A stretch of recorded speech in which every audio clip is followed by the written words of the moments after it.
Hey there, everyone. Welcome back to Utility Sports. Really excited for this video where both Austin and I will be discussing potential Minnesota Timberwolves trades, and not only Timberwolves trades centered around Karl-Anthony Towns. This video was specifically requested for by Justin Thurston. I'm very excited to be recording this one. Austin, I know you and I have a lot of discussions about this Timberwolves team, kind of the disappointment that this team faced this past year, where Karl-Anthony Towns only played in 29 games, put up 20 points a night, actually posted a career high in assists. I think that's part of the Rudy Gobert effect. His rim presence, I definitely gave Karl-Anthony Towns another lob threat, something he didn't have as much last year with Jared Vanderbilt, but he actually shot a second worst percentage of his career from behind the three-point line, which is an interesting dilemma I don't think we expected. Austin, what was your kind of generic thoughts on the Timberwolves before we jump into some of these actual deals? Yeah, I think the Karl-Anthony Towns, Rudy Gobert experiment did not pan out as well as a lot of people thought that it could. I think a lot of that has to do with fit and just lack of chemistry right off the rip. Chris Finch wasn't able to fully utilize both players to their fullest potential. However, I think there are some pathways for the Minnesota Timberwolves to continue to improve, to put together a competitive roster that could potentially make a deeper postseason run going into next season. And I think when you kind of look at it here, we're going to lead off with the Minnesota Timberwolves making a trade with the Portland Trail Blazers. Sheldon, kind of break down the logic and reasoning behind this one. Yeah, I think the Portland Trail Blazers, pretty much every single thing talking about trade this offseason seemingly is centered around the Portland Trail Blazers because of that third overall selection, which you see featured in this deal. Going back to Minnesota, the Timberwolves would hope that Scoot Henderson is actually available at that pick, assuming potentially Brandon Miller could go second overall. I wouldn't completely rule out Amen Thompson either. I know that sounds crazy, but Mitch Kupchak for the Charlotte Hornets really does like individual workouts, and Amen Thompson's the type of guy to impress. I think ultimately Portland probably does stick with pick 3 themselves and draft at that spot, just knowing their front office and their management. I think that's the way that they're going to go. But if they do want to make a splash trade and kind of appease Damian Lillard and try to win now, Karl-Anthony Towns is maybe one of the few players out there that is an all-NBA guy that you could expend the third overall pick for, and that's really the center point of this deal. Additionally, in there, the Timberwolves eat Jusuf Nurkic's contract, which is a pretty negative value contract at this point. I said it last summer when they signed him to that deal was not going to age very well. It didn't even last 82 games because he was playing less than 26 minutes a night this year, and at moments was getting outplayed by Drew Eubanks throughout the season. Anfernee Simons, he's also in here to make the money work, but he's a young, intriguing player that I think the Timberwolves would love to have, specifically coming off their bench, assuming they would draft a guard at pick 3. He would be a really nice bench piece and kind of what they were hoping Jalen Noel would have been for them this past year. Just unfortunately did not play out that way. They also get Keon Johnson as kind of a high upside young player. The Blazers actually received him from the Norm Powell deal with the Clippers a year back. So some young players going back to Minnesota, and the Trailblazers not only get Cat, they get a second round pick this year. Small asset, but if you're Mike Schmitz, you feel pretty confident drafting with that. Last year they grabbed Jabari Walker in the second round, pretty good selection. And then you also get Kyle Anderson, who this solves a chemistry issue that Minnesota could potentially have going forward between Kyle Anderson and Rudy Gobert. Of course, they had that fallout in Game 82 against the Pelicans. And Kyle Anderson, very good player, averaged over 4 assists a game this year. He was actually Minnesota's zone breaker, a lot of the time operating out of the middle of the floor. So gives Portland kind of another connector piece that I think they could use, especially with the absence of Nurkic. You do get not one, but 2 good passers here in Cat and Kyle Anderson, which I think both underrated elements of their games. And I think Portland, you build kind of a more competitive roster for now, but you do sacrifice pick 3 in Simons, which there's, a little bit of give and take there. Austin, I'm kind of interested in your thoughts on this proposal I came up with. Yeah, I think in terms of making the money work, it's right there. The Nurkic deal, overall net negative in terms of an actual contract. Anfernee Simons is a nice get overall, maybe not the highlight of the actual trade itself. Pick 3 is the main focus, but as a secondary piece, Simons is going to provide some great bench scoring. Like you'd previously mentioned earlier, they need a little bit more of that. Jalen Noel took a step back this past season here. They need some guys off the bench to essentially create.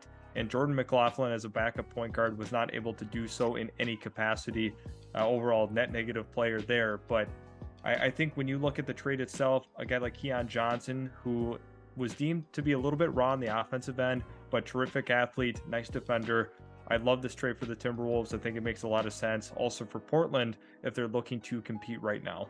Austin and I always end up making jokes off camera about Jordan McLaughlin, and to be honest, any day that ends in Y, it's pretty likely he couldn't tell you the color of the rim because he drives without the intention of scoring. We have a trade with the Houston Rockets, and instead of pick 3, we're seeing pick number 4 in this trade. So I want to get your thoughts on this one. The Rockets are giving up a lot of young players, maybe not as many intriguing pieces like an Anfernee Simons, which is why you could argue that that Blazers trade is more appealing to Minnesota, especially with the higher likelihood of landing Scoot Henderson if they so desire. Here at this spot, Jae'Sean Tate, bad contract. He's just thrown in here to have Houston get off of his money because he's not a winning player. Josh Christopher, young player out of Arizona State, hasn't really proven a lot. He's kind of more legendary for a meme, Austin, that you and I like to look at as well, kind of mocking Steven Silas toward the end of the season.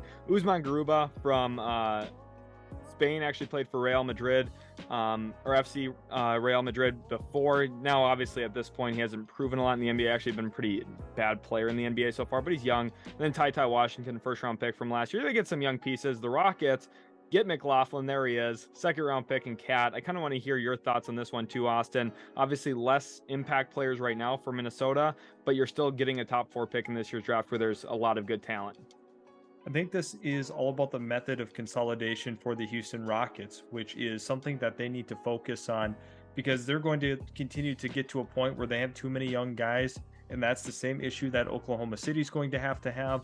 And when you get to that point, there's too many players that you have on roster that you need to get playing time when realistically you're only going to have a set amount that actually go out. Therefore, consolidation has to happen somewhere. And this is the perfect grouping to send back to Minnesota.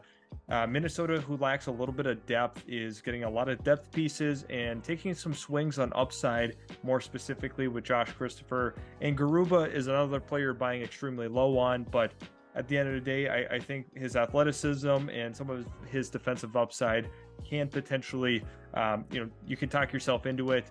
Pick 4 is that main focus, but overall, a little more appealing with that Portland trade. However, this is not a bad trade by any stretch of the imagination. Yeah, a little off topic here, but with Garuba, and you kind of mentioned some of the defensive stuff, and I completely agree. I love Usman Garuba. I loved him as a draft prospect because I do think there's a lot of things you can do with him. He's a very switchable, versatile defender who can guard out on the perimeter, but also protects the rim a little bit. Just kind of a surprising athlete.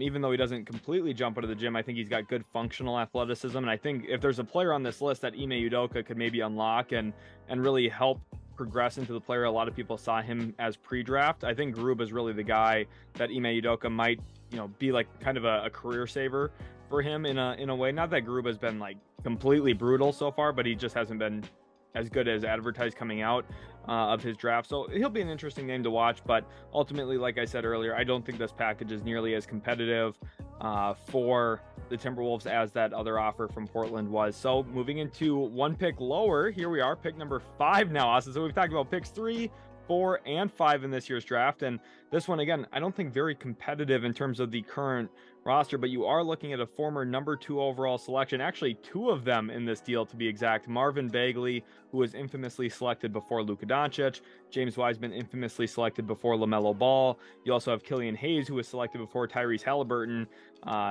Funny selection there. I've never been a Killian Hayes guy, Austin. You know that. I think the whole world knows that at this point. But really the selling point is you're getting swings on young talent and pick 5. Kind of what's your take on this one compared to maybe those Rockets and Blazers deals that we looked at prior? Well, first and foremost, Killian Hayes sucks, so that doesn't move the needle at all. I'm going to be very blunt about it. Now, when you're looking at the overarching trade here, getting pick 5, yeah, that's a big deal. Once again, you're taking a little bit of a step back from the other 2 trades. James Wiseman's really the big piece that comes out of this. I think there's the most to unlock with him. Marvin Bagley, I think we're kind of at capacity with him. For Wiseman, it's about some continuity and playing some games, and that's really what it's going to take. He's going to be the direct Karl-Anthony Towns replacement. You're hoping that Marvin Bagley is your eventual Naz Reid replacement, because I think that's a likely outcome, because Naz Reid is probably going to sign a big contract. And then Killian Hayes, I mean, as much as people want to believe he's still that guy, Mr. Number 1 in deflections, who cares? He sucks. So I threw in my 2 cents. I'm not a fan of Killian Hayes being in this trade. Yeah, I'm not a fan of this trade either, really. Even with Wiseman, like, the potential's there, the physical traits are there, but just to be honest, he hasn't been good in the NBA, and it's not really his fault. I mean, he played 3 college games, with the whole COVID situation and kind of his eligibility with Memphis. He was such a hard prospect to evaluate because of the lack of film, and he just hasn't ended up panning out as well. And, Detroit took a shot on him and obviously put up traditional numbers. That's what he does, is he fills the stat sheet.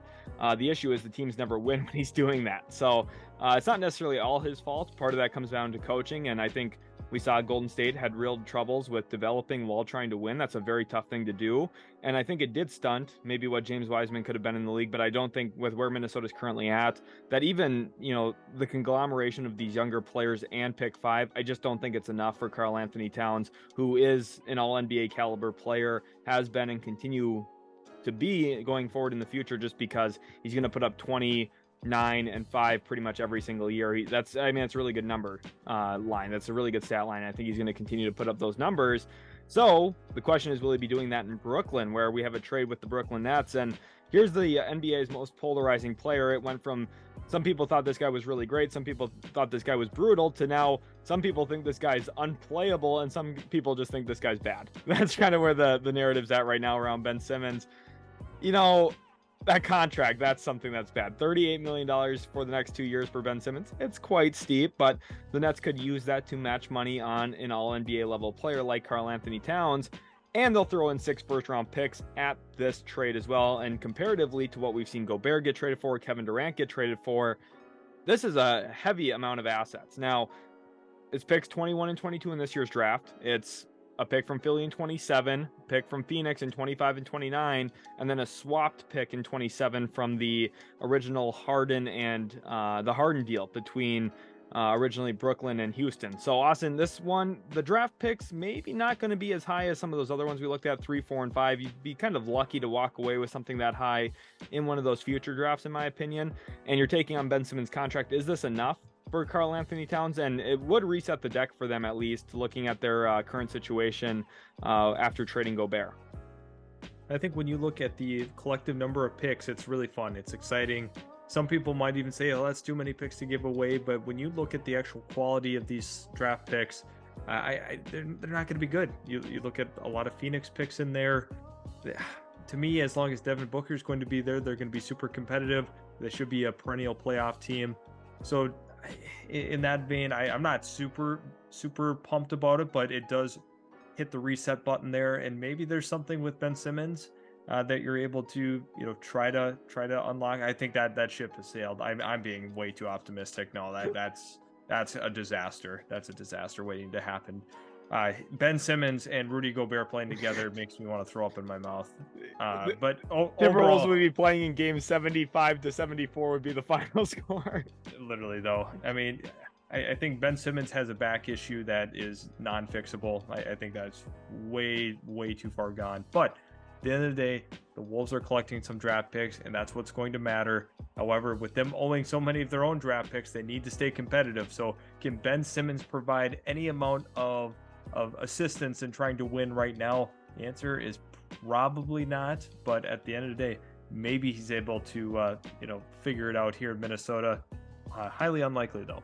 One thing I want to pose to you quick, Austin, you talked about staying competitive. So this team did win 42 games, okay, with Karl-Anthony Towns only playing in 29 total games this year, and they weren't much better with Cat on the floor than they were without him. Does a trade like this, where yes, maybe Ben Simmons comes in and it doesn't really move the needle for you specifically with what he brings, but now you have these, say, 6 first-round picks, you get a pick or 2 for taking in Simmons' contract over the next couple of years, and then say the 4 picks or so for Karl-Anthony Towns' actual value. That lets you go back out into the marketplace. Maybe that you separate that into 2 or 3 separate trades to kind of fill out your depth and have a really deep rotation, or maybe it turns out to be another star where you use Mike Conley's $24 million or potentially reroute Ben Simmons immediately in a 3-team type of deal where you send these picks elsewhere and try and build around a fit based on McDaniels, Ant, and Gobert. Do you think that's a realistic possibility for Minnesota that they should look into? I think so. I think if you do a trade like this, you're probably going to reroute some of these draft picks and try to acquire players elsewhere. But yeah, at the end of the day, I don't know. It's kind of tough to facilitate some of those trades. But overall, if you just want to hold on to those assets and kind of assess midway through the season how did the Ben Simmons experiment work so far? Maybe it's more of a deadline move where you're trying to put pieces together that, fit the current roster construction. I think that's a little more or less what you would see rather than before the season seeing a trade that way. Definitely a realistic possibility there. And we go into the next one, and this one's been heavily rumored, Austin. You and I were kind of discussing before the video on off camera, and we were talking about, are the Knicks really a legitimate scenario for Karl-Anthony Towns? I feel like both you and I individually kind of think not really, but there's all these rumors. The Knicks have so many assets that they could get involved on a deal like this if they so wanted to. There's always that Tom Thibodeau and Karl-Anthony Towns relationship that did not work out very well in Minnesota. Thibodeau's time in Minnesota was very short-lived. They won a total of one playoff game the entire duration he was there. And then they ended up trading Jimmy Butler for Dario Saric and Robert Covington. So you can't say the best decisions were made during that time. Does a Cat Tibbs reunion make any sense given the fact that in this deal they give up Mitchell Robinson, RJ Barrett, and 4 first-round picks, 3 of them coming in 2024? Yeah, and this is one of those, like you had mentioned, that has been heavily rumored. Probably the most frequent trade I've seen in the NBA Twitterverse and Bleacher Report, you name it. All the news media outlets that are out there are covering this kind of trade. I don't see this being an entirely likely scenario, considering Tom Thibodeau's relationship with Karl-Anthony Towns is sour, in my opinion. And I don't know if this makes a lot of sense for where the Knicks are currently at. I don't know how much this really moves the needle. Them trying to, move off of RJ Barrett and, try to get a guy like Karl-Anthony Towns. I don't think the fit really makes sense either. So overall, it's a clunky trade. But if this were to go down, I think this is the perfect value gauge for what they'd be getting back. Yeah, I think so too. That you get 2 young players, Mitchell Robinson, I think a high impact guy. Now, like you talked about, the fit is clunky here. I don't think RJ Barrett or Mitchell Robinson are great individual fits into Minnesota with how they're currently constituted. But I do think that, there'd be some intrigue still for Minnesota in terms of a value perspective, like you laid out. Of course, people are going to continue to tie Cat to the Knicks because of the agency and those kind of things. That, yes, agents matter, but I think that people just gloss over the other important details like player-coach relationships and things of that nature and actual team building. Just because there's a relationship there from an agency doesn't mean that a deal is actually going to get done for a guy, even if he's a star player. It's funny because we also heard rumors about Zach LaVine to New York earlier this year. And of course, there's that Tibbs and LaVine relationship where LaVine tore his ACL playing for Thibodeau, and then that was the last time he played for Minnesota because he got rerouted to Chicago then for Jimmy Butler. So there's been a lot of movement in Minnesota because of Tom Thibodeau. It'd be kind of funny to see that play out again here. Here we have one, and I'm interested to see how Orlando Magic fans react to this one, because I'm going through this and I'm looking at it, I'm like, maybe this is a little bit more value, but they don't have a pick as high as pick 3 or 4 or 5. They have pick 6 in this draft, and not that that's significantly worse than pick 5, but it is one spot lower. And you're also asking Minnesota here to take on a contract of a player who's played less than 20 games in the last 3 years, and Jonathan Isaac, who is perennially injured, but I think a really good player when he's actually on the floor. One of my favorite players back when he was actually staying healthy. One of the few guys that at one point in the league, I felt like you could put him on Luka Doncic, and then the next night have him guard another team's perimeter big or an actual power forward, or put him on a quick, speedy point guard. Obviously, we haven't seen him play very much, but he's in this deal. Minnesota would get him, maybe get to see him rehab back to full health at some point. You also get Wendell Carter Jr. and Jalen Suggs, the hometown kid in Minnesota, played for Minnehaha Academy there in the state of Minnesota, and they get picks 6 and 11. So they don't get this long-term collection of assets. They get 2 immediate impact picks this year at pick 6 and pick 11. Maybe Anfernee Black could be a fantastic selection for the Wolves if they made a deal like this. And the Magic, they turn a guy who's not in the rotation because of injury in Jonathan Isaac. They turn a guy who kind of looks like a bust right now. I'm not going to fully say that. I think Suggs is still a solid player, and I think there's a role in this league that he can play, but he just hasn't lived up to some of the expectations. And then Wendell Carter, you're basically using Isaac, Suggs, and those 2 picks to upgrade Wendell Carter into just a significantly better version in Karl-Anthony Towns. Even though he does have some drawbacks, you're providing a really good floor spacer to a team that really needs it. They finished in the bottom 10 in both 3-point percentage and 3-point attempts this year. Austin, kind of what's your initial take on this? Is this too much for Orlando to give up? Too many young players and too many draft picks? What's your kind of immediate reaction to this one? Yeah, this is one that is a little bit more shocking in terms of like an idea just had never popped in my head about Orlando being a real landing spot. But I mean, Jalen Suggs, Wendell Carter, Jonathan Isaac, I think the collection of players makes a lot of sense. People are a little bit higher on Jalen Suggs' ceiling than I think me and you are, which makes sense. I think there could be a pathway where he is still a star, but at the end of the day, I think we're a little bit lower than other people are on him. The first round picks. This is a pretty sizable amount to give up for Karl-Anthony Towns. It definitely is, and you're going to be putting a lot of trust in the current roster construction that they have outside of these three guys. But at the end of the day, like you had mentioned, they've already not played with Jonathan Isaac for years now, so that does not matter in terms of like, oh, we're losing a guy. At the end of the day, they haven't had him anyway, so his availability is a big question mark. Wendell Carter, shot blocker, that's kind of fun. I think that makes some sense for Minnesota to take back in.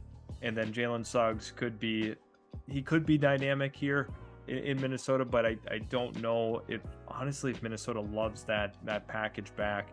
Maybe they do, maybe they don't. But to me, this is probably the hardest trade for me to dissect from both sides. Yeah, I think for me, if I was Minnesota, I probably would accept this, but it's because I'm like literally the leader of the Jonathan Isaac fan club, and I'm just praying that at some point he stays healthy, because I love what he brings. And then also I just think picks 6 and 11, when you actually like look into the draft, of course I spend so much time here on the channel talking about that, like the idea of Anthony Black onto this team is just really fun to me. And then maybe you come back at 11 and grab Grady Dick. Something I think the Timberwolves really missed this past year was maybe the floor spacing and shooting and movement capability that, say, Malik Beasley gave them. Even Jordan Hawkins would go a really long way in helping Minnesota. Now, Magic fans are probably sitting there and saying, yeah, those things would all help us too. And that's completely valid, which is why I don't know if Orlando would even really consider this deal, despite getting an all-NBA guy. And I think the big thing that they'd have to ask themselves, look, we pivoted at the right time. We moved off of Vucevic because our ceiling was never that high. We were always a first-round exit. And now you're trading all of these nice things for a guy who's never been out of the first round himself. It's hard to fathom. Now, your belief would have to be that Paolo Banchero could become your actual best player who would supersede Karl-Anthony Towns in a couple years. Now, Cat's been an all-NBA guy. Paolo Banchero has yet to be an all-star. Of course, he was a rookie. So at some point, he'll probably get there. But you would have to have him get there and get there pretty quickly for this to really help Orlando win playoff series quickly. And because of that, if I'm Orlando, I'd probably just say no to this. But I think it's an interesting framework. And one thing I really do want to talk about too, just imagine Minnesota defensively for a second. If they had Jalen Suggs at point guard, Anthony Edwards guarding the 2, you have Jaden McDaniels at the 3, Jonathan Isaac at the 4, and Rudy Gobert holding down the paint. That's a really, really fun defensive unit. That would be honestly must-see defensive basketball, in my opinion. So now we have some kind of star-laden trades, and these are going to be lesser realistic, but they're kind of fun things to talk about here. And the first one is a trade with the Boston Celtics. Austin, I touched on this a little bit in a Jaylen Brown trade video, but it's basically Cat and McLaughlin in 2 seconds for Jaylen Brown and Peyton Pritchard. I think the Wolves get a better backup point guard, one who can actually score the basketball a little bit. And they pivot off of Cat to a guy who maybe fits a little bit cleaner in Jaylen Brown. And the Celtics make a big pivot decision to a guy who's already under contract long-term if they feel like Jaylen Brown's a flight risk. What's your initial reaction to this one?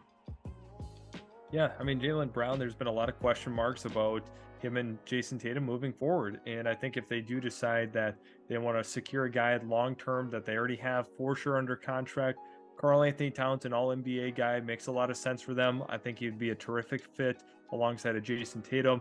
It's going to be a lot of scoring punch coming from those 2 individual players. And I think, with this system here, Karl-Anthony Towns should be a little bit better defensively. I don't have a ton of hope about his progression there, but I think you're going to see him become a little bit more effective on that end, just playing good team defense. This is kind of a fun trade. I think it's a little bit out there of a scenario because I think obviously Boston will probably try to stick with Jaylen Brown, but one that we have to for sure consider. Joe Mazzulla would be smiling so big because you get a stretch big who just loves to shoot 3-pointers. Mazzulla obviously preaches, hey, the more threes, the better. Karl-Anthony Towns would be in heaven playing in Boston. Defensively, though, I think the team would expect a little bit more from him than what Minnesota has during his career, which is, it's left a little bit to be desired, in my opinion. Moving on to a trade, Austin. I know you weren't expecting this one. We have Karl-Anthony Towns going to your Los Angeles Clippers along with Kyle Anderson again, maybe addressing that, chemistry situation with Rudy Gobert. And look at that. The Timberwolves, they make a big trade for another star player. This one 33 years old, so they get 6 years older, but definitely a better fit into their current roster in Paul George. They also get pick number 30 in this year's draft for taking on a guy who's been a little bit more injury prone and also quite a bit older. Austin, what's your initial reaction to this one? I don't even know what to say. I was not expecting that going into this trade. A lot to break down here. I think with Paul George at his current age, it makes sense to try to move off of his deal.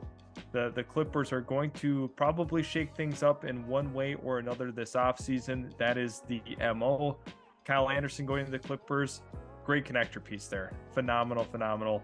I think that would be an awesome fit in LA. He's going to be an upgraded Batum, essentially, in kind of the role that he's been playing. So you might as well have thrown Batum back to Minnesota in that one. But yeah, I think this makes a lot of sense.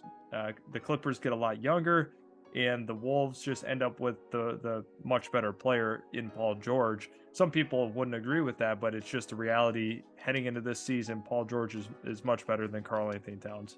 Yeah, I think he would give them something that they currently don't have, which is a really reliable shot maker. Not that Anthony Edwards isn't going to grow into that, but as of right now, you look at his actual shooting splits on dribble pull-ups and transition three-pointers and step-back threes, it really varies a lot. Paul George, one of the smoothest to ever do it. He's a smooth operator, as Jeff Van Gundy would say.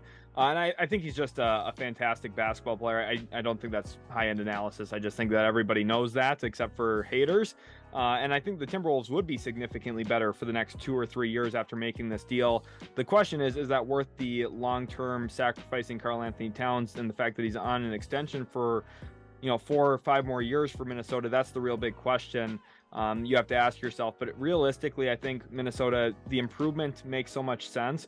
And LA's perspective, they've been looking for shooting bigs for a while. He would fit really well off of Kawhi Leonard, and he's more durable. I know this year he missed a lot of games, but for the most part in his career, he's always good to play 60-plus games, something that the Clippers could really badly use out of a star.